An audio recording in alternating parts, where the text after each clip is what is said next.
Bonjour et bienvenue dans cette nouvelle émission de l'économie expliquée par mon père, Charles Gave, où aujourd'hui nous allons poser vos questions, les questions que vous avez posées sur notre chaîne YouTube, où j'avais fait un post pour vous demander de poser vos questions.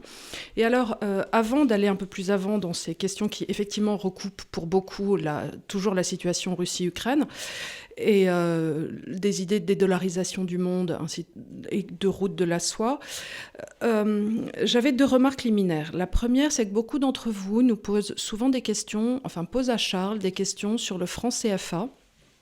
Et malheureusement, c'est un domaine d'expertise dans lequel Charles n'excelle pas. On ne peut pas être bon sur absolument tout, et sur l'Asie, et sur les États-Unis. Et c'est vrai que vous n'avez jamais travaillé chez GAFCAL votre compétence pour traiter un petit peu, peut-être pour le Maghreb, pour des raisons, et le Moyen-Orient pour des raisons familiales, mais très peu sur l'Afrique noire et le reste de l'Afrique. Donc, pour ces raisons-là, Charles ne le traite pas, tout simplement parce que son domaine de compétence ne s'y étend pas. Ce qui veut dire que j'y connais rien. Mais voilà. Et l'autre remarque liminaire que j'aurais aimé faire, c'est que certains d'entre vous, dans les entretiens, disent des choses comme oui, vous coupez la parole, ou ainsi de suite. Alors, ce qu'il faut voir, c'est qu'il est vrai qu'il existe des chaînes où les gens font des entretiens, et le but étant d'interviewer l'autre, et la personne déroule à ce moment-là des kilomètres de tunnels où il parle de lui. Ici, ce que nous faisons, c'est un match de tennis. Donc, parfois, il y a un service volé, parfois, c'est du fond de cours, mais le fait qu'on se coupe la parole l'un l'autre, c'est juste un match, c'est normal, et c'est pareil avec les intervenants. Donc, je comprends que ça puisse en irriter certains, mais dans ces cas-là, c'est pas le bon format pour vous. En tout cas, nous, c'est la façon dont on travaille, c'est un match de tennis, donc moi, je vais parler, je vais le couper, il va me couper, et on s'en fout. D'ailleurs, je coupe, c'est une conversation. Voilà, une conversation, ça n'est pas une série de monologues. On écoute ce que dit l'autre, et on essaye d'y répondre une fois qu'on a compris son idée. À condition qu'il y en ait une, bien entendu. Ce qui n'est pas toujours le cas en France, mais enfin... Voilà. Donc, aujourd'hui, question-réponse. Avant que tu poses... Je recoupe. Recoupe. Je recoupe. Je voudrais vous faire part de quelque chose qui nous surprend. C'est que j'ai donné donc des interviews à Sud Radio. Et là, il y a quasiment 1 700 000 personnes qui ont écouté cette interview, qui dure 20 minutes. Ensuite, j'ai donné une interview à TV Liberté, il y a quasiment 1 million de personnes. La dernière interview que nous avons faite avec Emmanuel, on se rapproche des 150 ou 200 000. Il y a à l'évidence dans ce pays une demande pour des explications qui ne sont pas les explications officielles. Et bien, on est très content parce que c'est pour ça qu'on a créé l'Institut des Libertés, mais je suis quand même un peu surpris de cette espèce de vague extraordinaire, parce qu'en fait, avoir quasiment 3 millions de personnes qui se sont donné la peine de nous écouter, c'est quand même très surprenant, quoi, voilà. Je crois aussi que les événements actuels font que les gens sont en recherche d'informations et d'informations alternatives, et que peut-être aussi la doxa ambiante ne leur apporte pas de sons de cloche différents, et quand tous les médias donnent le même avis, au bout d'un moment, l'esprit critique est astreigné. On se dit, oui, mais comment tout le monde peut-il être du même avis ? Je cherche ailleurs ma réponse. Poutine est méchant, soit. Mais une fois qu'on a dit Poutine est méchant, on n'est pas allé bien loin dans l'explication. Donc peut-être il faut essayer de donner un peu plus de choses, quoi. Mais, donc je suis très content en fait, mais merci beaucoup. Mais ça prouve quelque part, on avait repéré qu'il y a un vrai besoin dans ce pays. Voilà. Alors, une question qui revient très souvent et que Farhan Sanober a posée, mais plusieurs l'ont posée. J'ai un certain Marco Polo, j'ai un Maxime aussi qui a posé un peu la même question. La question est, quelles seraient les conséquences de la fin progressive du système pétrodollar, et surtout, donc, si on envisage cette fin du système pétrodollar, quelle serait la conséquence pour l'Europe, pour notre système, pour l'euro ? Pour l'euro. C'est une question très importante parce que ça fait longtemps qu'on en parle. J'ai même écrit avec mon fils 2 livres là-dessus qui sont en anglais, qui s'appelaient The Clash of Empires, c'est-à-dire la guerre des empires, dans lequel j'expliquais qu'on arrivait à la fin de l'ordre qui avait été établi après la Deuxième Guerre mondiale, c'est-à-dire un ordre qui était fondé sur le dollar. Et quelque part, je vais essayer de l'expliquer le mieux que je le peux, mais c'est un monde compliqué. Si vous réfléchissez à la notion de banque centrale, vous savez, qui est dans le fond celle qui contrôle le système monétaire d'un pays, vous aviez toutes les banques centrales qui contrôlaient le système monétaire de leur pays. Et puis au-dessus, on avait mis la Réserve fédérale américaine qui contrôlait non seulement la liquidité, le système monétaire de leur pays, mais la liquidité de toutes les autres banques centrales. Et ça a commencé, on l'avait vu précédemment, dans les années 30, post-années 30. Ça ne s'est pas fait dans les années 30, mais ça s'est fait officiellement à partir de 1945, c'était Bretton Woods, etc. Voilà. Et ce qui est en train de se passer, c'est que, en raison des décisions qu'ont prises les États-Unis, comme par exemple l'extraterritorialisation du droit américain sur le dollar, ce qu'on a vu beaucoup la semaine dernière, qu'on a beaucoup vu la semaine dernière, eh bien ça veut dire qu'il y a tout un tas de pays qui ne peuvent plus accepter cette espèce de magistrature des États-Unis sur leurs transactions, sur leur monnaie. Donc on voit partout une espèce de retour vers la souveraineté des pays, et ça veut dire que donc le dollar va perdre son rôle éminent. Et ce qui se passait depuis, il faut le savoir, en 44-45, je ne me souviens plus exactement de la date, il y avait eu une réunion entre Ibn Saoud, qui était donc celui qui avait créé l'Arabie Saoudite, et Franklin Roosevelt sur un croiseur américain dans le Golfe Persique, dans lequel il avait été décidé que le pétrole serait toujours en dollars, et que la contrepartie serait que les États-Unis protégeraient toujours l'Arabie Saoudite militairement. C'était le deal. Avec ce qui s'est passé en Afghanistan, avec ce qui se passe sur l'extraterritorialisation, avec ce qui se passe sur le gel des réserves russes, les Saoudiens sont en train de se dire « mais je suis complètement cinglé d'avoir mes réserves en dollars, tous les dollars que j'ai, parce que si les États-Unis décident un jour que je sens mauvais, ils vont me piquer mes réserves comme ils l'ont piqué à la Russie. » Donc l'Arabie Saoudite a fait savoir la semaine dernière qu'ils étaient en train de discuter avec la Chine pour peut-être permettre à la Chine de payer son pétrole en yuan. En yuan, on l'a vu ça. Et la Russie a fait savoir qu'elle était en train de négocier avec le deuxième plus gros importateur mondial de pétrole, je crois, qui est l'Inde, pour que l'Inde puisse payer en roupies. Mm-hmm. Donc aussi en sortant du dollar. Du pétrodollar. Du pétrodollar. Ce qui veut dire que d'un seul coup, la dictature du dollar... On prend un sacré coup. Elle n'existe plus. Parce que il faut bien se rendre compte que si l'Inde avait besoin de pétrole, elle devait l'acheter en dollars. Donc la première des choses, c'est qu'elle devait gagner des dollars. Donc elle devait pouvoir vendre aux États-Unis pour gagner ces dollars, pour ensuite acheter leur pétrole. Maintenant, les Indiens se disent, écoutez une seconde, moi je vous paye en roupies à la Russie, et la Russie les livre, et donc ils n'ont plus besoin de gagner des dollars. Alors la question que je me pose, c'est, ok, alors imaginons l'Arabie Saoudite échange avec la Chine et paye en yuan. Ils font quoi de ces yuan après? Parce que avec des dollars... L'Arabie Saoudite, ils ont besoin d'acheter des voitures. Oui, mais enfin, c'est pas l'Arabie Saoudite qui va les produire. Tu vois, quand tu avais des dollars, tu te dis, tu peux acheter du produit américain. L'Arabie Saoudite va se retrouver avec des yuan, mais si j'ose dire... Le yuan est convertible en or, ils vont le reconvertir en or, tu penses ? Ils peuvent le reconvertir en or, ou alors ils peuvent demander à la Chine, est-ce que vous pouvez me faire tel barrage, est-ce que vous pouvez me faire... La Chine fait, dans le domaine industriel, d'investissement, etc., elle produit autant de choses que les États-Unis. Parce que moi, il me semble que, effectivement, si on te donne... C'est un peu un avoir quand tu reçois une monnaie. Je veux dire, si on me donne un avoir pour aller chez Etam, je vais aller chez Etam. Non, mais si l'Arabie Saoudite a d'énormes réserves de yuan, elle va commercer avec la Chine Mais bien sûr, voilà. Elle va, à la place d'acheter des avions de guerre américains, elle va peut-être acheter des avions de guerre chinois. C'est vers ça que je voulais aller. C'est que ça... entraîne aussi le trade, le commerce. Automatiquement, c'est beaucoup plus simple pour eux ensuite de demander aux Chinois de leur faire des routes, des hôpitaux, ils savent faire les Chinois, ça fait 30 ans qu'ils le font. Des ponts, des aéroports, donc tout ça, ça fait partie un petit peu du développement de la route de la soie. La thèse de notre livre, c'est que la Chine était en train d'essayer d'organiser un empire autour de Pékin, pour contrôler un petit peu l'Asie, pas contrôler, mais enfin, c'est sa zone d'influence. Et on ne peut pas bâtir un empire avec la monnaie de quelqu'un d'autre. Mais non, parce que, alors là, ça recoupe les thèses que vous aviez avec Didier Darcet, qui est la fragilité et être antifragile. Voilà.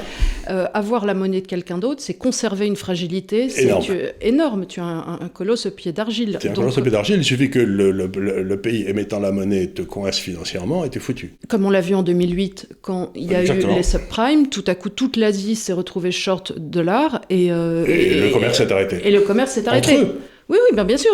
Tout à coup, la Thaïlande ne pouvait plus aller avec la Birmanie. Enfin, plus personne ne pouvait plus rien faire. Donc, c'était complètement idiot.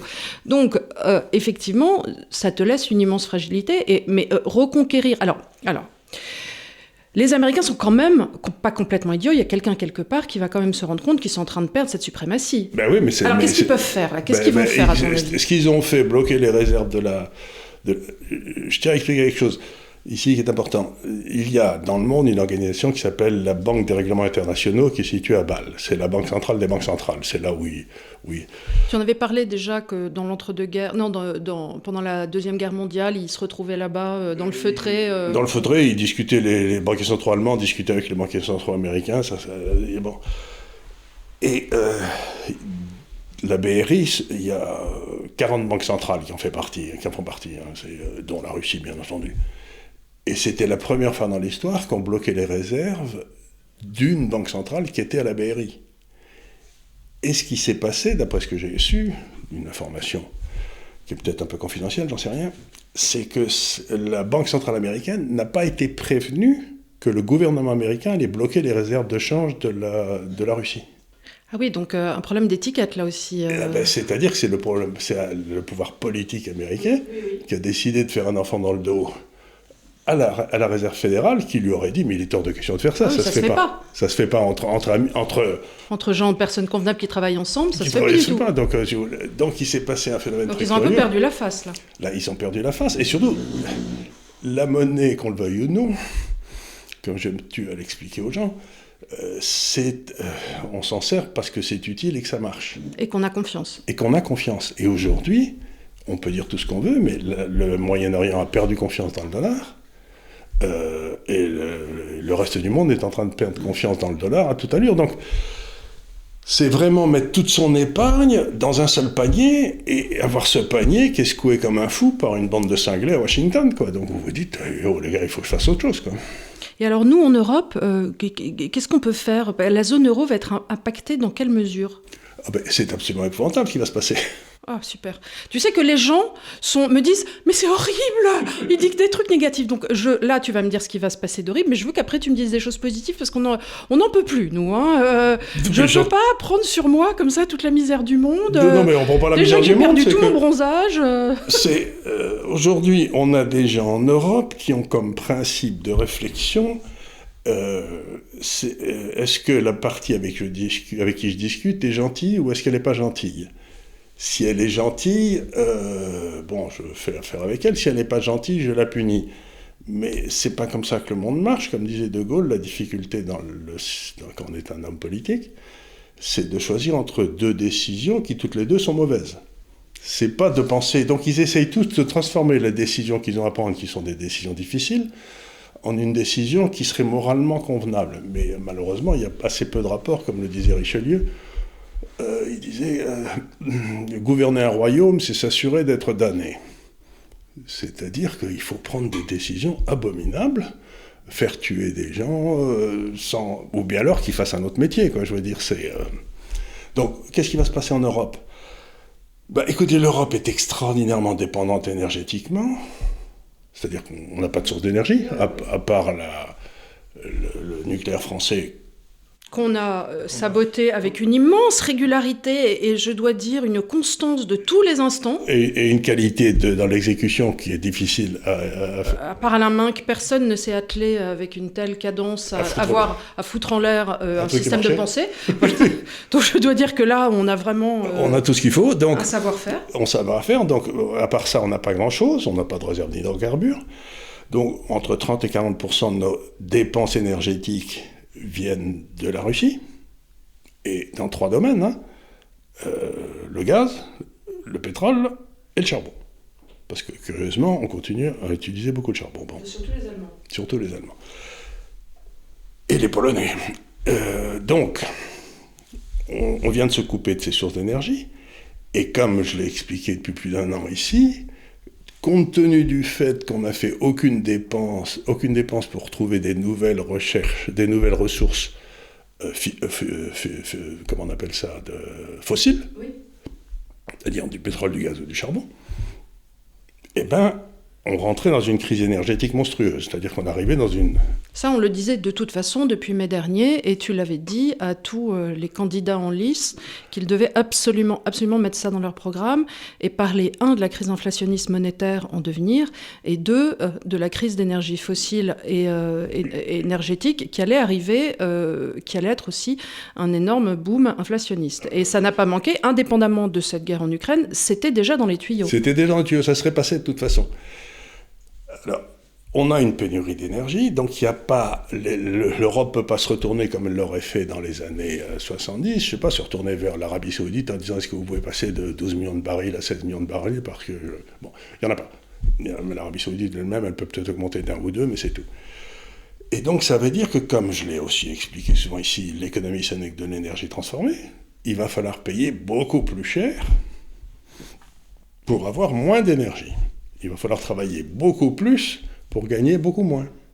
Mais alors, est-ce que ça ne va pas dire qu'en Europe, puisque à partir du moment où la croissance, c'est de l'énergie transformée, on ne va pas se retrouver déjà qu'on ait une balance commerciale déficitaire de 85 milliards avec une croissance en berne, puisqu'on n'a plus d'énergie à transformer. On a fait des calculs ici. Cédric, mon jeune associé ici, qui suit pour nous l'Europe, à GAFCAL, hein, pas dans l'Institut des Libertés, mais donc je me sers assez librement de ce que GAFCAL me permet de connaître, a calculé, ça vient d'être confirmé d'ailleurs par l'OCDE qui a fait le même calcul, c'est sorti aujourd'hui, que ça allait entraîner une baisse de la croissance entre 2 et 2,5% du PIB. En France ? Dans toute l'Europe. Dans toute l'Europe. Entre 2 et 2,5%. Alors, il est possible... Ça veut dire une récession. Ça veut dire une récession. Ça veut dire que les déficits budgétaires vont exploser. Je veux dire... Je t'ai dit de ne pas me dire des trucs désagréables, et tu me dis des trucs comme ça. Qu'est-ce que... Comment tu veux que... Voilà. Bon, je ne suis pas responsable. Alors, attends. Tony Vernil me demande quels vont être, donc, puisque tu nous dis, là, on va vers une récession, 2,5%. Alors, ça va peut-être dire aussi qu'on va reconsommer différemment.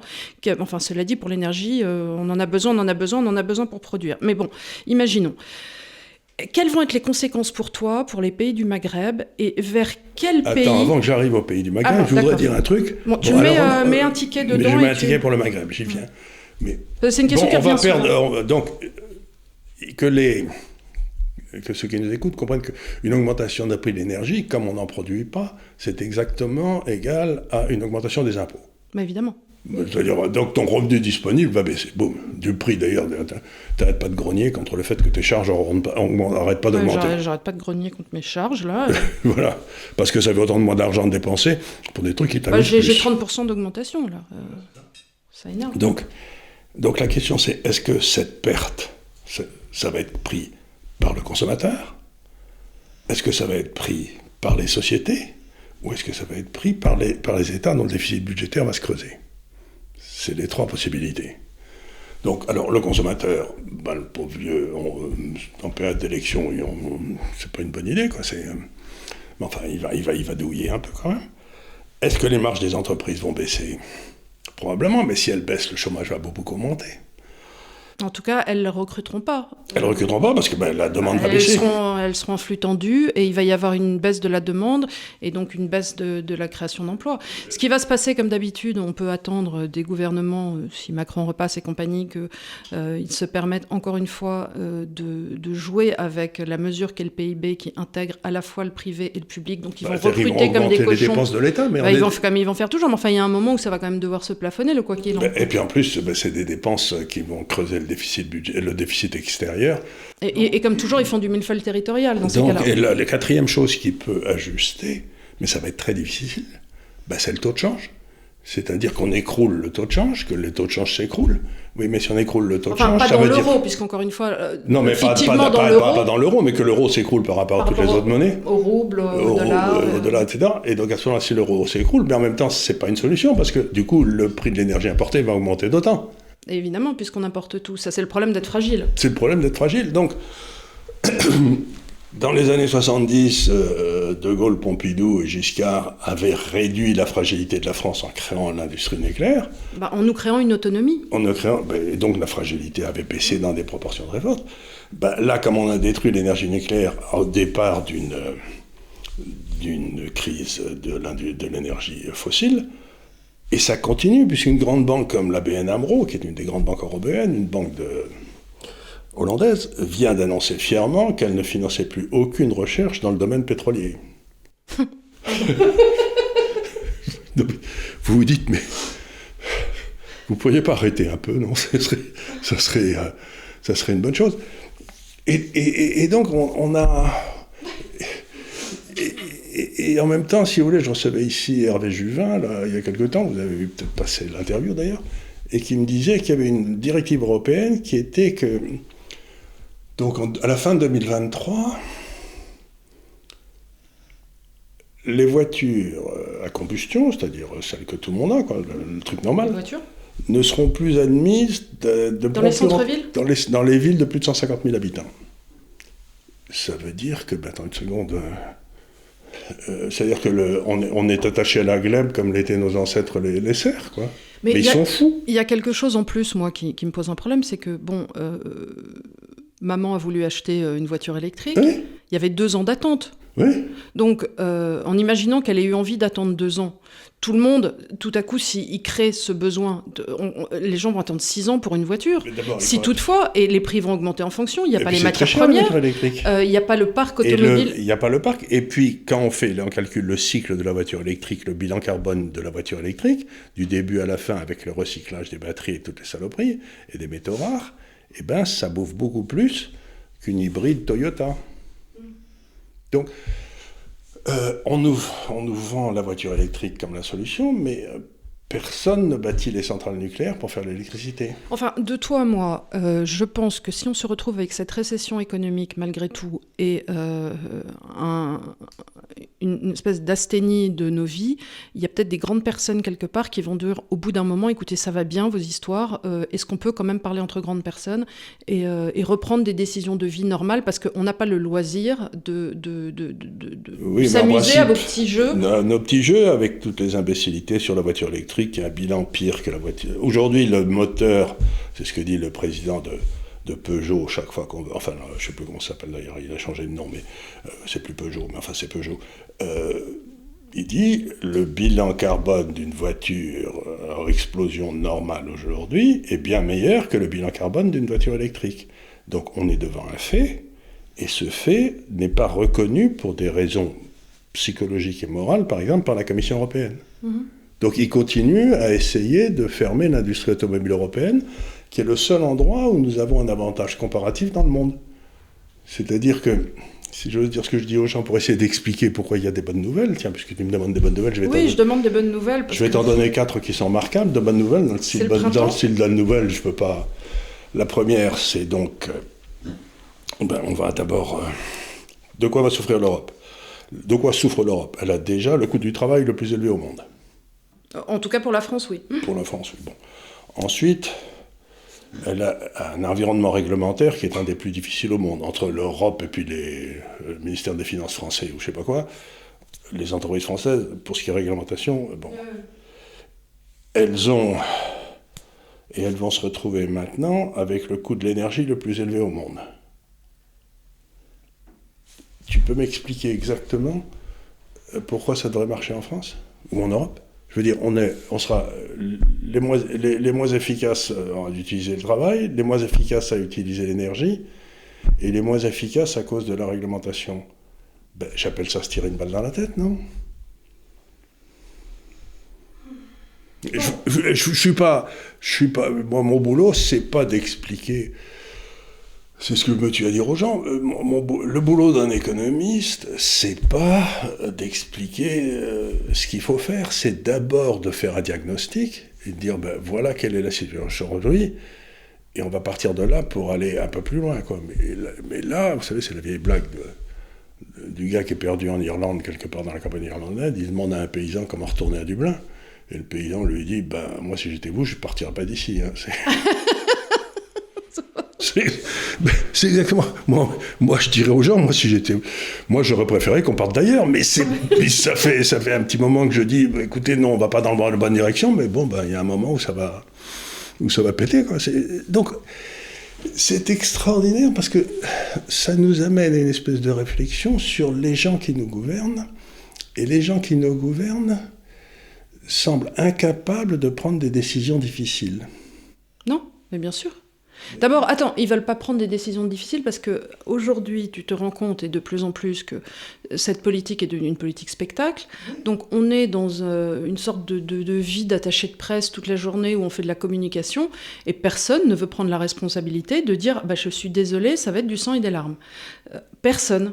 Maintenant, il y a notre président qui le dit, mais en même temps, il y a un an, il nous disait comment il disait, quoi qu'en soit le coût. Donc, non, quoi qu'il en coûte. Quoi qu'il en coûte. Oui, mais attends, ça c'est la République du en même temps. Donc il nous dit, oui, ils nous ont dit vaguement du sang et des larmes pour le Covid, mais en vrai, ils ont rincé, en veux-tu, en voilà, avec des aides, ils ont complètement monétisé. Mais du coup, ayant dépensé un argent fou pour le Covid, ce qui n'était peut-être pas nécessaire, ils vont peut-être devoir maintenant dépenser un argent fou pour une récession, et là, ça sera nécessaire. Mais est-ce que les marchés vont permettre qu'ils redépensent une deuxième fois, que la dette de la France passe à... je sais pas, 3 fois son PIB, ou j'en sais rien. Donc, ils ont cru à l'argent magique, et l'argent magique, ça n'existe pas. Non, l'argent magique, ça n'existe pas. Alors, est-ce que tu peux, là, me faire mon développement sur le Maghreb ? Alors, sur le Maghreb, et sur une grosse partie de l'Afrique, je suis pas sûr de mes chiffres, mais je vais vous les donner, à mon avis, c'est à peu près d'un ordre. Je crois que 40% des exportations de blé viennent de la Russie ou de l'Ukraine, dans le monde. Mm-hmm. Et le blé est quand même la base de l'alimentation. De tous les pays pauvres, ça a été l'alimentation... sauf l'Asie, où c'est le riz. Donc vous avez les civilisations du riz et les civilisations du blé. Bon. Donc le riz, là, il n'y a pas trop de problème. C'est produit dans le monde entier, il y en a partout. Enfin, dans le monde entier, là-bas, en Asie. Donc, dans la civilisation du blé, ça touche l'Afrique noire, ça touche l'Amérique latine. Et beaucoup étaient exportés vers de la Russie et de l'Ukraine vers ces pays-là. Or, aujourd'hui, ces exportations vont baisser. L'Ukraine va quasiment rien exporter. Donc ça va baisser d'un tiers. Donc il va y avoir... Le prix du blé est déjà monté dans des proportions énormes. Et bien, il va y avoir un manque de blé. Il va y avoir il va y avoir une hausse du prix du blé, et un certain nombre de pays qui sont à la limite de la famine tout le temps subventionnent le blé. Tu veux dire qu'ils le vendent moins cher que ce qu'ils l'achètent. Donc il leur faut une caisse pour ça. Il leur faut une caisse, et ils n'ont pas des balances commerciales excédentaires, oui. Ils n'ont pas de grosses réserves de change, ils n'ont pas grand-chose. Donc ils sont toujours juste à la limite, à la marge. Et d'un seul coup, si le prix du blé monte beaucoup, et ça veut dire que la subvention va augmenter, je ne sais pas ce qui va se passer. Donc il va y avoir des émeutes de la faim. C'est terrible, ça. Mais c'est terrible, mais ce qu'il y a d'extraordinaire, c'est que c'était complètement visible. Ce qui me tue, moi, avec tout ça, c'est qu'à chaque fois que je dis ça, je dis, quand vous regardez les gens qui n'ont pas de grandes ressources financières, moi, quand j'étais étudiant, je me dépensais un tiers de mon revenu dans le loyer, un tiers dans la nourriture, et un tiers à bouger, mettons, ou à me chauffer, quoi. Ça veut dire que les gens pauvres, ce qui peut être qu'un passage dans la vie où ils peuvent rester pauvres toute leur vie, ont un budget. Si l'énergie monte, si la nourriture monte et si les loyers montent, ils sont dans une situation immédiatement extraordinairement difficile. Et on doit parler de 15 à 20% de la population française aujourd'hui. Et cela, je me fais un souci noir pour eux, parce que vraiment, ça va pas être facile. Des gens dans le Midi, etc., qu'on connaît, toi et moi, ça peut pas être facile, hein. Alors, un autre intervenant me demandait si... Donc, je pense que tout le monde a perçu, en tout cas, se pose la question de ce basculement de rapport de force vers l'Est. On en a parlé aussi de ce changement de paradigme la semaine dernière. Et est-ce que tu penses qu'il existerait un moyen, quand tu réfléchis, de tirer notre épingle du jeu en tant qu'Europe, afin qu'on ne soit pas le dindon de la farce ? Si toi, aujourd'hui, tu étais aux commandes, qu'est-ce que tu pourrais faire aujourd'hui pour enrayer cette espèce de basculement inéluctable, on a l'impression, de balancier de Comme je le dis toujours, si j'étais aux commandes, la première chose que je ferais, c'est que je donnerais ma démission. Oui. Mais... Déjà, tu ne voudrais pas faire partie d'un club qui t'accepte. Qui m'accepte. Et d'ailleurs, il ne m'accepte pas. Il ne m'accepte pas, puisque il y avait une chanson qui s'appelait « Celui qui dit la vérité, il faut l'exécuter », non ? Ah, c'est possible. À chaque fois, tu me mets des chansons que je connais pas, mais très bien, les auditeurs vont le... Oui, je suis sûr qu'ils la retrouveront. Non, moi, en ce moment, c'est Marie Laforêt, donc je ne veux rien savoir. Tu veux rien savoir, bon. Donc, tiens, il y a le... Il y a le DAF qui... Il y a le DAF qui ronfle. Il est d'accord, parce que lui aussi, il écoute, tu sais. Il écoute, mais je l'endors, c'est une merveilleuse qui dort bien quand je parle, ce chien. J'espère que les gens, c'est pas pareil. Donc, qu'est-ce qu'il faut faire ? Je crois que la première des choses, c'est qu'il faut revenir à des prix de marché. C'est-à-dire, aujourd'hui, nous avons des faux taux de change, par exemple à l'intérieur de l'euro, ça fait longtemps que j'en parle, nous avons des faux taux d'intérêt. Et donc, l'épargne que nous générons ne peut pas s'investir convenablement, puisqu'on lui donne des faux prix. Et donc, il faut revenir à la réalité. Et ça, c'est très difficile, parce que les gens qui nous gouvernent dans un monde magique depuis 10 ans. Depuis 10 ans, ils nous racontent des calembredaines sur le fait que leur monde magique est la réalité. Et ce à quoi on est en train d'assister, c'est à l'écroulement d'un certain nombre de mythes. Par exemple, qu'on n'aurait pas besoin d'énergie fossile. Mm-hmm. C'est un mythe qui est en train de s'écrouler. Par exemple, que les entreprises, on peut massacrer les petites entreprises et avoir de l'emploi. Oui, mais tu vois, tu dis ça, mais je regardais un interview récemment de Geoffroy Roux de Béziers, donc du MEDEF, et qui disait que le grand problème pour demain, c'est qu'il fallait multiplier le parc éolien. Donc, j'ai pas l'impression qu'on soit encore, peut-être que la réalité des faits va accélérer Mais qu'un homme comme Roux de Béziers dise ça, il sait que c'est pas vrai. Et il sait que c'est pas vrai, mais les gens ont tellement besoin d'être aimés, ont tellement besoin d'être acceptés par leurs pairs, ont tellement besoin d'être invités dans les grands médias que j'ai l'impression qu'ils sont prêts à toutes les compromissions. Et dans les dîners en ville. Que j'ai l'imprestion qu'ils sont prêts à toutes les compromissions, même si ça va contre le fait d'être une grande personne. On n'est plus des grandes personnes, on veut être aimé. Alors on dit « Ah mais j'ai dit ça sur l'Ukraine, finalement je le retire. Ah mais j'aurais pas dû. » Mais alors finalement tu te dis « Mais enfin, si vous avez un avis, dites-le. » Et quelquefois on n'en a pas. Moi, il y a plein de choses sur lesquelles j'ai pas d'avis. Mais en tout cas, quand on sait qu'on a une réalité concrète, en tout cas, mais je crois que ce que tu dis est tout à fait vrai, c'est que il y a un refus dans nos classes dirigeantes de regarder la réalité.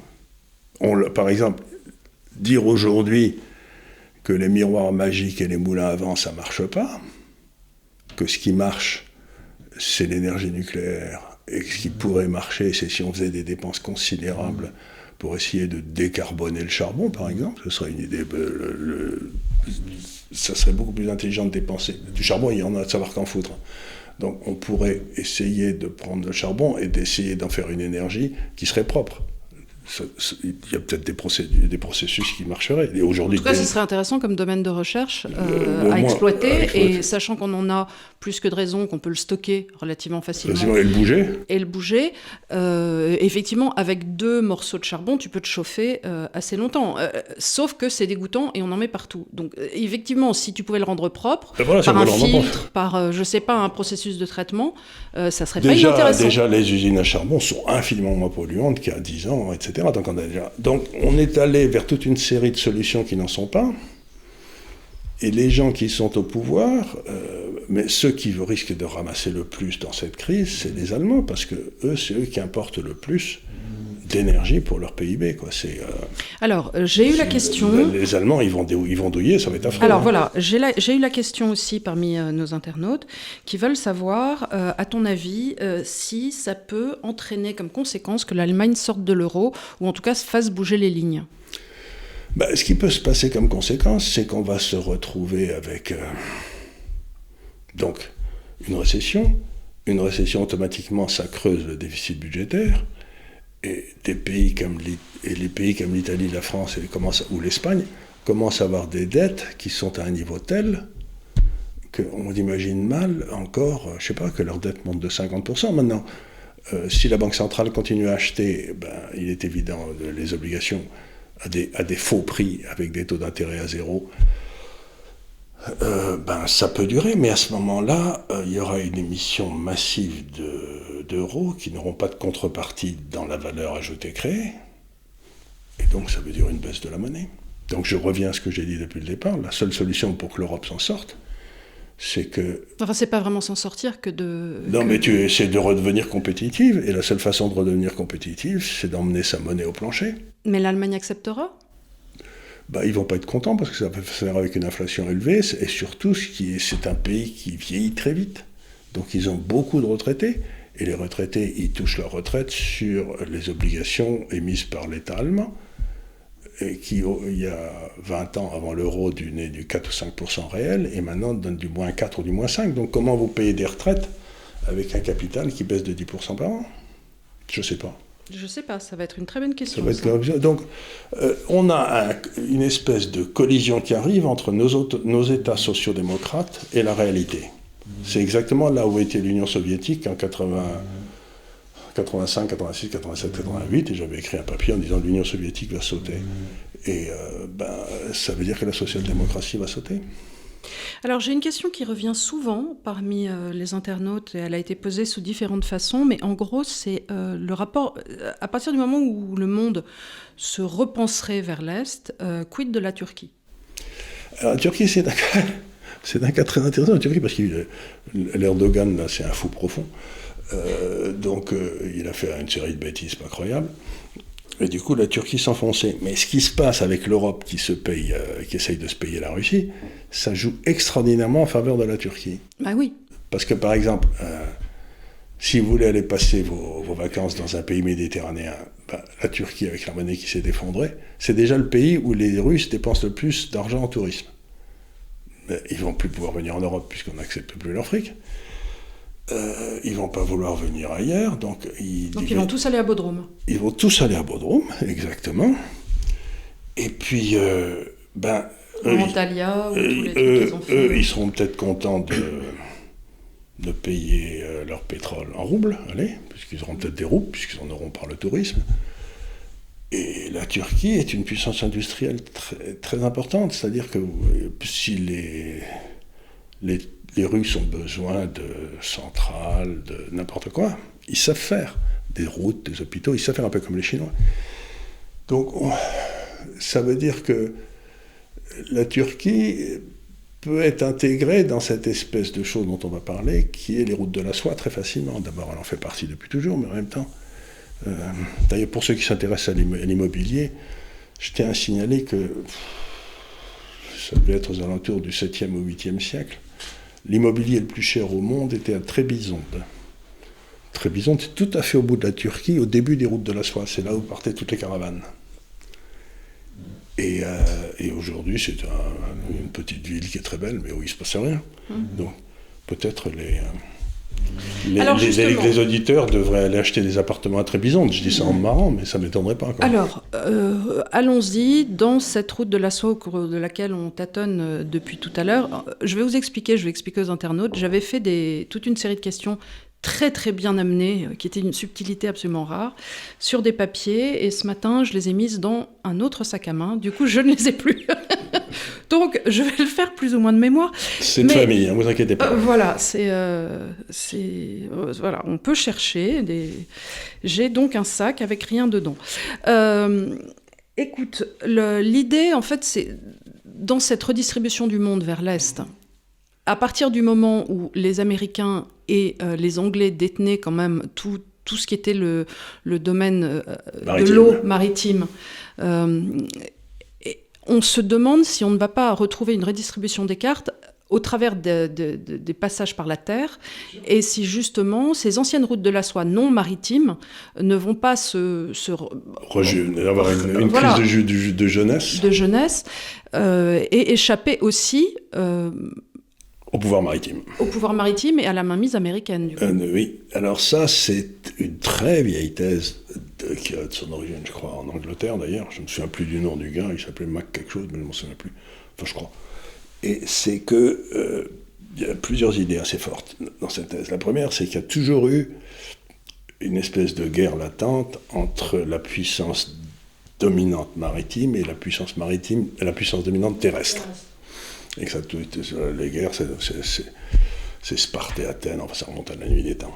Bon. Et là, donc les guerres, par exemple, ça a souvent été entre l'Allemagne, puissance terrestre, contre l'Angleterre, puissance maritime. Bon. Et puis la dernière, ça a été la Russie, puissance terrestre, contre les États-Unis pendant la guerre froide, puissance maritime. Là, la puissance terrestre qui est en train d'émerger, c'est la Chine. Bon. Et logiquement, la puissance maritime devrait tout faire pour empêcher la liaison de la Chine et de la Russie, qui unifie tout le bloc asiatique, c'est-à-dire la moitié des terres émergées. Parce que c'était le truc de Trump, mais bon. Et pas du tout, ils font tout pour qu'ils se rapprochent. Donc à ce moment-là, si on a un bloc Russie, Chine... Donc visuellement, on imagine bien cette immense partie. C'est à peu près la moitié des terres immergées, j'imagine, c'est tout le bloc asiatique. Et si on réussit à faire un réseau de transport à l'intérieur... Parce que du coup aussi, ça nous amène à la Perse. Ça nous amène... mais les routes de la soie pouvaient descendre vers la Perse, pouvaient descendre aussi vers l'Arabie, retourner à l'Afrique par l'intermédiaire de l'Égypte. Donc ça remonte assez loin. Mais je voudrais faire une autre petite remarque auquel les gens ne prêtent pas assez attention. C'est le phénomène de réseau. Alors, imaginons qu'il y ait deux villes dans un pays et qu'il n'y ait pas de réseau de communication. Si on fait une route, ça fait une route. Hein. Donc, s'il y a une troisième ville, ça fait 3 routes. S'il y a une quatrième ville, ça fait 6 routes à bâtir pour que tout soit fait.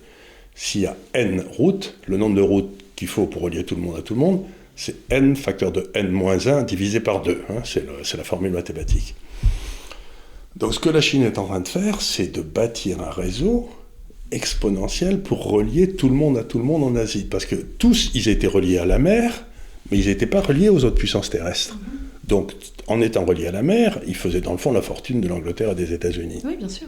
Mais à partir du moment où ils se relient par la terre, c'est ce que fait la Chine en bâtissant des routes partout, au Pakistan, en Inde, enfin pas en Inde, parce qu'en Inde ils ne se parlent pas trop, mais partout ailleurs, ça développe une espèce des réseaux de communication qui deviennent extraordinairement puissants, et c'est un facteur de croissance gigantesque. Immense, c'est ce que j'allais dire, c'est parce qu'après de ça naissent les énergies, les rencontres, le commerce, les échanges et la créativité. La créativité. Toute l'Asie, qui est sur la mer, là, l'espèce avec l'Inde, dans le fond, elle vendait plutôt aux autres pays maritimes qu'aux pays qui étaient au-dessus, qui n'étaient pas... Oui, mais ça c'est logique, c'est ce qu'on a vu dans le développement du bassin méditerranéen.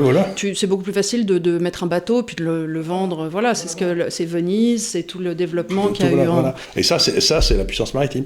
Mais là, on est en train de bâtir une puissance terrestre. S'ils réussissent leur coup, ça veut dire qu'ils auront maillé toute l'Asie. Et c'est absolument prodigieux, parce qu'au nord de l'Himalaya, il y a des tas de pays, il y a plein de monde, mais qui sont complètement coupés du monde, où il ne se passe jamais rien, le Kazakhstan, tout ça, et qui sont pleins d'énergie d'ailleurs. Donc, ce problème, ce truc des routes de la soie, il y a déjà un train qui va de Pékin à Düsseldorf, je crois, je ne sais pas combien de jours, mais à partir de ce train, on peut bâtir des lignes qui vont comme ça, et qui vont relier en plus suite des lignes qui iront peut-être comme... Donc, c'est un projet absolument gigantesque, mais ils ne peuvent pas le faire en servant du dollar. Non. D'abord, ça les rendrait fragiles. Puis les États-Unis peuvent l'arrêter quand ils veulent. Voilà, non, bien sûr. Ils doivent le faire. Ils doivent le faire. En Donc, yuan, par exemple, je vous donne un exemple, c'est que le train qui passe de Düsseldorf, mais ils sont en train de réfléchir, la Chine, c'est marrant, à bâtir une route, enfin des chemins de fer, qui relierait la Méditerranée à la Baltique. D'accord. Et ça rend les puissances maritimes absolument folles de rage, parce que du coup, on les contourne complètement. Donc si on relie la Méditerranée à la Baltique, on relie la Suède à, je sais pas quoi, à l'Italie, quand vous regardez la carte du développement de l'Europe, c'est pas difficile. Vous prenez la vallée du Rhône et la vallée du Rhin, là, vous remontez jusqu'à l'Angleterre, vous descendez comme ça, vous allez à droite et à gauche de 100 km, c'est là où il y a toute l'industrie européenne, parce que c'était un couloir naturel, il y avait de l'eau pour transporter, etc. Donc ils sont en train de dire, nous on va faire des couloirs de transport ailleurs, là où il n'y en avait pas jusqu'ici, où c'était difficile de passer. Donc c'est un projet absolument incroyable. Et évidemment, ça met les puissances maritimes dans un état de rage total, quoi. Alors, j'ai une question un peu autour de ça qu'a posé Juncker, qui est, pour lui, comment la Chine peut-elle se dédollariser, sachant qu'elle a 3200 milliards de réserves? Alors, c'est une bonne question. Ils ont 3200 $, mais d'abord, si les États-Unis essayent de leur bloquer leurs réserves, c'est la fin du monde. Donc là, enfin, en tout cas, c'est la fin de notre monde quand il se passera. Donc, bon, ils ne peuvent pas se le permettre. Mais les États-Unis sont toujours servis du dollar pour imposer leur loi. C'est-à-dire quand vous avez eu la crise asiatique en 1998 là, ou 99, qu'est-ce qui s'est passé? Il y a eu toute une série de pays qui ont sauté, comme la Corée, comme l'Indonésie, la Thaïlande. Et le FMI, le bras armé des États-Unis, est arrivé et a dit « Moi, je vous prête des dollars, mais conditions politiques, etc. » Mais maintenant, si un pays qui a emprunté des dollars qui ne peut pas les payer, bon, il peut aller voir le FMI, mais il peut aller voir la Chine en disant « Dis donc, vous avez 3200 milliards de dollars, là, est-ce que vous ne pourriez pas m'aider ?» Donc, avoir 3200 milliards de dollars, c'est une façon de contrer le FMI qu'on garde en réserve, en disant, si vous avez un problème avec le dollar, vous n'êtes pas obligé de passer sous les fourches codines américaines. Vous pouvez venir me demander à moi. Et oui. Et c'est très malin. C'est très malin. Donc on peut imaginer, je ne sais pas... Ils gardent ça comme une poire pour la soif. Que si la Russie, par exemple, avait aujourd'hui un problème d'être en dollars, elle pourrait faire un accord en disant, est-ce qu'on pourrait avoir une avance sur notre argent de poche? Voilà. Pour la semaine, j'ai besoin de m'acheter quelques sucettes, ça ira bien. Donc, on est en train d'assister à un basculement. Et le monde dans lequel on va rentrer, c'est un monde qui ne sera pas unipolaire. Et alors, je voudrais dire aussi quelque chose qui est... Imaginez que vous avez, mettons, 3 banques centrales dans le monde, l'Europe, les États-Unis et la Chine. Vous avez 2 banques centrales qui suivent des politiques imbéciles, de foutre en l'air leur monnaie. Et une qui suit une politique monétaire raisonnable. Eh bien, il est évident que les 2 banques centrales, qui suivent des politiques imbéciles, vont exiger d'avoir des contrôles d'échange.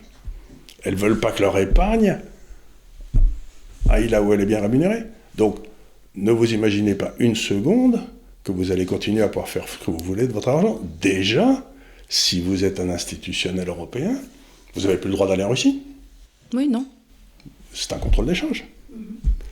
L'étape suivante, c'est qu'ils vont essayer de vous empêcher d'investir en Chine. Et je suis en train de me laisser dire que la façon dont ils vont faire ça, c'est qu'ils vont dire les Chinois sont des gros dégoûtants, ils utilisent du charbon. Et donc... Donc, taxe morale... Non, vous n'avez pas le droit d'aller parce qu'ils ne sont pas ESG. Oui. Donc, on voit très bien que dans le fond, cette espèce de truc moral, c'est dans le fond de bas intérêts matériels pour empêcher les gens de faire ce qu'ils veulent de leur épargne. On est gouverné par des salopards. Petite parenthèse de marché, mais qui était quand même intéressante, une question de Chris, qui te demande ton avis sur le fait que Warren Buffett a fait un gros pari sur le pétrole, avec notamment sa récente participation dans Occidental Petroleum. Oui, bien sûr, c'est une vieille société pétrolière qui appartenait à une vieille crapule, mais qui est morte depuis longtemps. Bon, mais ça, c'est un détail. Est-ce que tu penses qu'il a raison de faire ça, en gros? Moi, ça fait un petit moment que je veux dire aux gens, écoutez... Alors... Je vais faire un autre aparté, là, pour bien expliquer. Quand vous analysez les marchés financiers dans le monde, ce que j'ai essayé de faire toute ma vie, vous vous rendez compte que dans un pays, les actions montent, baissent, les taux d'intérêt montent, baissent, en fonction de ce qui se passe dans le pays, généralement. Donc Puis vous avez à peu près 15-20% du marché qui est complètement différent, qui n'a rien à voir, et c'est les valeurs énergétiques. Parce que le cycle d'énergie, ce n'est pas le cycle économique de 4-5 ans, c'est un cycle à 20-25 ans. Donc vous avez les valeurs énergétiques. Et quand vous regardez les valeurs énergétiques sur le long terme, vous vous rendez compte qu'il y a une espèce de marché des actions et de l'énergie qui est en dehors de la géographie et qui est dans son cycle à lui, qui est le monde de l'énergie. Donc c'est comme s'il y avait un pays qui était le pays énergétique, qui avait un cycle à 20 ans, pendant que tout le monde a un cycle à 5 ans. Et quand vous analysez ce cycle à 20 ou 25 ans, vous vous rendez compte que sur le long terme, on gagne la même chose qu'avec les actions dans le pays. Mais pendant 15 ans, en général, dans l'énergie, on ne gagne rien. Et pendant 5 ans, on fait un beurre noir. Et on est en train de rentrer dans une période où on fait un beurre noir. D'accord. Et c'est bien pour ça qu'Warren Buffett... Oui. Bah, bon stratège. Bon stratège, lui, il n'avait pas de valeur énergétique quand il y en avait trop. Maintenant qu'il n'y en a pas assez, il en achète. C'est un petit peu ce qu'on a recommandé ici depuis un petit moment. Alors, on est jeudi, on est le combien aujourd'hui ? Attends, le 24 mars. On a vu hier que la Russie demandait désormais à être payée en roubles. Bon. Tu as expliqué la semaine dernière que la meilleure façon pour... je ne sais plus si tu l'avais expliqué ici d'ailleurs ou à la télévision, mais en tout cas, la première chose... Non, c'était chez Yvan Rioufol, sur CNews, que la première chose qu'avait fait la Banque centrale russe, c'était d'assurer une convertibilité avec l'or. Non, ils ont pour pas éviter assuré. Le bank run. Non, ils ont évité un bank run. Ils ont ce que cherchaient à faire... les banques centrales européennes et américaines, c'était à déclencher une panique sur le rouble à l'intérieur de la Russie. Oui, c'est ça. Non mais attends, parce que mon idée, c'était de dire, dans un premier temps, ils ont évité cette panique intérieure en disant à tous les Russes, si vous y croyez plus au rouble, je vous donne de l'or. On vous donne de l'or. Bon, ça, c'est un fait. Et maintenant, Poutine dit, très bien, nous, aucun problème. Vous acceptez, vous nous donnez plus de dollars, on n'a plus le droit de s'en servir, ni d'euros. Donc, si vous voulez notre énergie, vous nous payez en roubles. Voilà, alors qu'est-ce qui va se passer maintenant ? Nous, on va être obligés d'acheter des roubles. Mais on n'en a pas. Oui, puisqu'ils ont des excédents des comptes courants. Alors, on va les payer comment ? En or ? En yuan ? Non, la seule façon logique... On va faire du troc. On va faire du troc ? Non, on ne peut pas. La seule façon logique, c'est de dire, vous n'avez pas de roubles, vous savez quoi ? Vous allez émettre des obligations en roubles. Mais qui va émettre des obligations en roubles ? La France. Mais on ne peut pas émettre des obligations en roubles. Attends, explique-moi comment on fait ça. Tu demandes à la BNP d'organiser une grande... Et puis, en roubles... Attends, comment est-ce qu'un État français pourrait émettre une obligation sur un pays tiers ? L'État français a souvent mis des obligations. C'est-à-dire qu'il demande aux États de s'endetter dans une monnaie qui n'est pas la leur. Et on a le droit ? On peut faire ça ? Bien sûr, c'est ce qu'a fait l'Argentine. Elle a mis des obligations en dollars et c'est comme ça qu'elle fait faillite à chaque fois. Donc, ils transfèrent la fragilité. Ah oui, c'est ce qu'a fait le Liban aussi. C'est ce qu'a fait le Liban, bien sûr, et puis ils ne pouvaient pas le payer. Donc, ils transfèrent la fragilité qui était la leur parce qu'on leur filait des dollars. Ils disent, si vous voulez maintenant du pétrole, vous devez nous donner des roubles. Donc c'est une décision qui va incomber à la BCE, du coup. Et au pouvoir politique, ils vont dire, on est fâché comme tout avec la Russie, mais on doit émettre en roubles pour acheter notre énergie. Mais attends, tu penses que, mais Bruno Le Génie va comprendre qu'il doit faire ça ? Il y a bien un gars à la BNP ou chez Lazare qui va lui expliquer. Mais en même temps, tu te rends compte de la perte de face ? On est fâché comme tout avec la Russie. Oui et non. Là, toi, dans le milieu financier, tout le monde va le voir, mais les gens ne comprennent pas. Globalement, dans la population, les gens ne vont pas comprendre que si on émet des obligations françaises, les citoyens français auront le droit d'acheter des obligations. Ils donneront leurs euros et on leur donnera des roubles. Papa, tu sais comment ça va se passer. Ce qui va se passer en pratique, c'est qu'on va le filer et les gens vont les mettre dans les portefeuilles en assurance vie et personne ne verra ce qu'ils achètent. Et ça va, la Société Générale, la casse de main, vont bourrer les portefeuilles. Ou alors, l'autre possibilité, c'est que Poutine se dit, je ne veux pas être celui qui rompt les contrats. Je demande simplement un changement de la monnaie dans laquelle les contrats seront payés. Puisque c'était la prérogative du droit américain, ça. C'était la prérogative, mais maintenant, oui, c'est ça. Il veut se transformer en dollars. Voilà, il prend, c'est-à-dire ce qu'on a expliqué en début d'émission, c'est le privilège impérial. Le privilège impérial, cette rencontre qui avait eu lieu entre l'Arabie Saoudite et Franklin Roosevelt, voilà, qui avait fixé que les échanges internationaux se feraient en dollars. Le pétrodollar dans sa splendeur, et là, en gros, lui... Il dit, on va faire le pétro-rouble. Voilà. Et démerdez-vous. Et démerdez-vous pour trouver des roubles, sachant que les comptes courants sont excédentaires. Ouais, et que vous n'en avez pas dans vos réserves. Et que vous n'en avez pas. Donc il va falloir que vous en empruntiez. Alors, Si vous ne pouvez pas en emprunter, ou si vous ne voulez pas en emprunter, on va vendre notre énergie à quelqu'un d'autre. Et donc il n'aura pas rompu le contrat, c'est eux qui ne veulent pas payer. Donc nous, après, ça nous laisse comme possibilité, nous, Europe, d'aller acheter à l'Arabie Saoudite au prix... En dollars ? En dollars, on au prix où elle voudrait...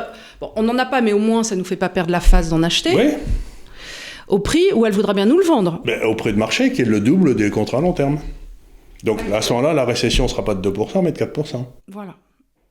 Donc récapitulons, soit on achète à la Russie en faisant des obligations d'État en roubles, et donc on se tape une récession à 2% et on perd la face, soit on perd moins la face, mais on la perd quand même aussi un peu en achetant du dollar, pour payer l'Arabie Saoudite, et là on se prend une récession à 4%. Voilà. Franchement, j'ai du mal à choisir. Hein. Les deux, ça fait envie, hein, la vérité. Hein. C'est ce que je veux dire. C'est pour ça que je te donnerai ma démission, c'est que quelles que soient les décisions que tu prennes, que tu vas prendre, tu vas te retrouver en train de ramasser une gamelle d'anthologie. Ah oui, parce qu'alors là, c'est les sardines à l'huile ou la tarte au camembert. Là je peux pas choisir. Oui, c'est là. Non, mais mais quand on est gouverné par des imbéciles, on arrive toujours à des moments où on se retrouve avec les Allemands à Paris, quoi. Mais là, ça sera pas les Allemands, ce sera les Russes. Alors, est-ce que tu peux expliquer, demande Marc, concrètement comment ça se passe si l'Arabie Saoudite vend le pétrole à la Chine en yuan? Oui. Quel est le chemin financier que va prendre cette transaction?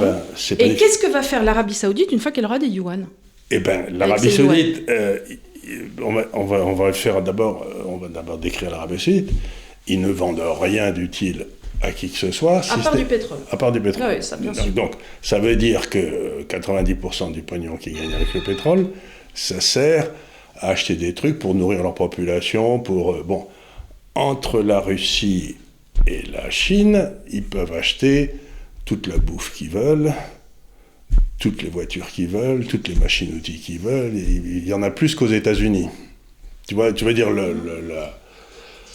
Et donc, à la place d'acheter des F-16, ils achèteront des MiG-19, quoi. Oui, donc en fait, c'est une façon aussi pour la Chine d'attirer le commerce vers chez elle. Mais évidemment, dès le moment où le commerce est libellé dans ta monnaie, tu reprends le droit régalien de faire des prêts. Donc, ce qui se passe aussi, c'est là où si par hasard la Chine, l'Arabie Saoudite avait trop de yuan qu'elle ne peut pas acheter, elle a de savoir qu'en foutre, les Chinois ont déjà dit que si quelqu'un avait trop de yuan, il pourrait lui donner la contre-valeur en or. Donc, en pratique, l'Arabie Saoudite, si elle se trouve avec trop de yuan, peut demander ce change en or. Mettons qu'il lui reste trop de yuan, qu'elle en ait trop, elle dit écoutez, si ça vous fait rien, j'aimerais avoir de l'or à la place. Et hop. Mais c'est ce qui se passe déjà dans les Chinois qui sont quand même malins, parce qu'ils ont créé ça il y a une quinzaine d'années. Ils ont créé un marché à terme du pétrole à Shanghai, mais qui n'est pas coté en dollars, qui est coté en yuan. D'accord. Et dans ce marché à terme, on peut solder les comptes en yuan ou en or. D'accord. Donc ils ont réintroduit l'or dans le système de paiement international sans que les gens s'en rendent compte. Hyper malin. Ça peut être malin, on a écrit un bouquin là-dessus en disant qu'ils ont tout préparé depuis 10 ans. Oui, mais ça... Mais encore une fois, ça ne veut pas dire que je cautionne le régime chinois, qui je sais qu'ils sont très méchants et tout. Ce que je veux dire simplement, il y a une différence entre des hommes politiques qui sont capables de raisonner à long terme et de bâtir à long terme. Comme on avait à l'époque de De Gaulle et de Pompidou, voilà, et ça, qui réfléchissaient sur un temps long. Sur un temps long, et c'est ce qu'ont fait les Chinois. Ils ont préparé un système monétaire, un système d'échange, etc. Tout ça qui marche parfaitement. Et des gens qui raisonnent en disant il faut que j'ai l'air gentil, sinon ma concierge ne sera pas contente. Voilà. Donc, mais ça ne veut pas dire... Mais je dis, d'un côté, il y a des hommes politiques compétents, et de l'autre, il y a des hommes politiques incompétents. Voilà. Alors, la dernière question, parce que l'heure tourne, de Maxime Lefebvre, qui est une question un peu technique, et après on récapitulera. En Asie, quelle est ton interprétation de la baisse des indices dans cette zone géographique, et quelle autre cause au-delà des conflits ukrainiens ? du conflit ukrainien? Alors, d'abord l'Asie, il y a plusieurs raisons. D'abord l'Asie il va y avoir un changement en Asie, parce qu'imagine que les monnaies asiatiques, c'est ce à quoi je m'attends, se mettent à monter. Les valeurs exportatrices vont avoir du mal. Oui. Or, comme c'est ce qui a le mieux marché depuis 30 ans en Asie, elles sont très lourdes dans les indices. Donc, ce qu'il faut acheter aujourd'hui en Asie, c'est la consommation. C'est pas la production. D'accord. Et pour qu'on s'en sorte en Europe, il faut qu'on achète les valeurs de production et qu'on vende des valeurs de consommation. Donc, aujourd'hui, les indices en Asie sont massivement surreprésentés dans tout ce qui est production. Oui. Et en Europe, dans tout ce qui est consommation. Il va falloir que ça parte dans l'autre sens. Donc automatiquement, peut-être les indices vont baisser, mais ça ne voudra pas dire qu'il ne faut pas être dans les valeurs en Asie. Et oui. Simplement, il ne faut pas être dans les valeurs, il ne faut pas être dans les indices.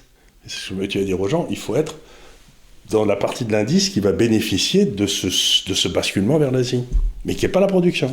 Et qui est aussi une façon d'être antifragile, voilà. Parce que tu joues pas les indices, tu joues le concret quelque part. Tu joues un peu comme les valeurs, un peu comme les valeurs que tu as choisies. Tout à fait. Donc c'est une bonne question. Liquide, et ainsi de suite. Voilà. Il ne faut pas jouer les indices en ce moment. Je regarde un petit peu les résultats. Tu sais, on a sélectionné 10 valeurs comme ça qui n'ont rien à voir avec les étapes. Les Air Liquide elles font beaucoup mieux que l'indice pendant toute cette crise-là. Elles ont fait beaucoup mieux que les indices. Donc il faut faire la même chose en Asie. Il faut choisir des endroits. Si je pouvais trouver... Cela dit, là, après, avec tout ce qu'on a dit, a priori, si tu vas dans des valeurs de construction, enfin, je sais pas, le Bouygues... le Bouygues local, ça ira très bien. Ça ira très bien. A priori, ça va faire de la route. Après, je me regarde Alibaba, par exemple, je me dis, ça devrait cartonner quand dans les 20 ans qui viennent, pas comme pas possible. Effectivement, si elle s'est pété la gueule de façon monstrueuse, mais... Ça va se revaloriser, mais après, tu te dis effectivement, si on arrive à un maillage entre villes, il va y avoir un développement du commerce. C'est incroyable. Après, bon, est-ce que ça va être eux qui vont prendre ce marché, ou un Amazon local, ou... on ne sait pas, mais on va voir. A priori, de la même façon que j'aurais tendance à dire, il faudrait sur place acheter quelque chose qui va développer l'Internet, les réseaux, le câblage, ce genre de choses. Tout ça, oui, tout à fait. Et puis j'imagine les services publics d'électricité en Asie, quoi. Oui. Parce que tout ça, ça marche à l'électricité. Oui. Et il y a des grands barrages aussi. Il y a des grands barrages. Donc, si on est en train de faire un basculement historique, il faut bien comprendre que les indices tels qu'ils sont aujourd'hui reflètent les 30 dernières années. Et nous, ce qu'on cherche à jouer, c'est les 30 prochaines. Donc les indices aujourd'hui, ils sont certainement pas bien pour les 30 ans qui viennent. Quoi. Non, il faut se projeter avec l'interprétation qu'on a du monde de demain, qui est de jouer la croissance de l'Asie dans le basculement de la capacité de production vers l'Asie. La capacité de production, voilà. Écoutez, j'espère qu'on a fait un bon petit tour, qu'on ne vous a pas trop déprimé, parce que ce n'était pas l'idée non plus. Je pense que la question de la morale qui a été évoquée et du droit, le fait de dire que quelque part aujourd'hui notre gouvernance était un peu instaurée par cette moraline, on l'a vu hier avec Zelensky qui était au Parlement, à l'Assemblée nationale. Alors qu'il venait d'interdire tous les autres partis en Ukraine. C'est incroyable. Quoi. Et qu'il y a encore une femme de ministre qui s'est retrouvée avec combien 25 millions de dollars dans une polonaise. Voilà. Et donc, un ministre de Zelensky, donc. Et cette personne va à l'Assemblée. Et évidemment, toutes les Anne Sinclair de ce monde étaient en larmes sur les réseaux en disant que c'était le moment le plus émouvant de toute la vie. Et il nous disait qu'il fallait non plus jouer le commerce, mais bien la moralité. Je me permets de sourire doucement parce que là, on est quand même dans un tartuffe absolument mondial. Je ne peux pas écouter. Ça ne veut pas dire, je suis une femme de droite, ça ne veut pas dire pour autant que Poutine a raison. Ce que je dis, c'est qu'en tout cas, pardon de le dire, je pense que Zelensky est très mal placé pour nous expliquer ce que serait la morale. Voilà. Et la morale n'est qu'individuelle, elle n'est jamais collective, donc sa morale à lui, je m'en fous. Exactement. Et on est tous d'accord là-dessus. C'est quand même quelqu'un qui a bombardé le Donbass et pendant un grand moment, et je crois qu'il y a eu 12 000 morts, et sans que les journalistes européens s'inquiètent des Russes qui étaient tués dans le Donbass. Donc au bout de 8 ans, ça finit par agacer, quoi. Non, et puis il n'a pas à venir nous dire qu'on ne doit pas vendre des Renault. On a déjà du mal à vendre des Renault, donc on vendra ce qu'on peut. Ça représente 3% du commerce mondial, donc excusez-moi d'essayer de continuer à vendre de la Renault. Hein. On n'a rien à faire de ce que dit ce monsieur. Exactement. En termes d'économie politique, je me fous complètement des intérêts des autres adverses. Ça n'est pas mon problème. Exactement. Voilà, écoutez, quand on fait des voitures aussi puissantes que la Zoé, après il faut assurer derrière, un minimum. Exactement. Voilà, écoutez, encore une fois, on s'excuse de la non-présence du DAF, mais il est là par le mental, et il sait qu'il est aimé. Voilà. Il sait que sa présence est absolument fondamentale pour le bon déroulement de ces séances. ces séances, et qu'il apporte une sorte de coordination complexe à ces pensées profondes. Merci encore énormément de nous avoir suivis. N'hésitez pas à réagir dans les commentaires, à nous suivre sur les réseaux sociaux, à aller aussi sur notre site de l'Institut des Libertés et à discuter avec nous en général, parce qu'on est toujours content d'avoir votre avis. Merci beaucoup de nous avoir suivis. Merci. Et à la semaine prochaine. Au revoir.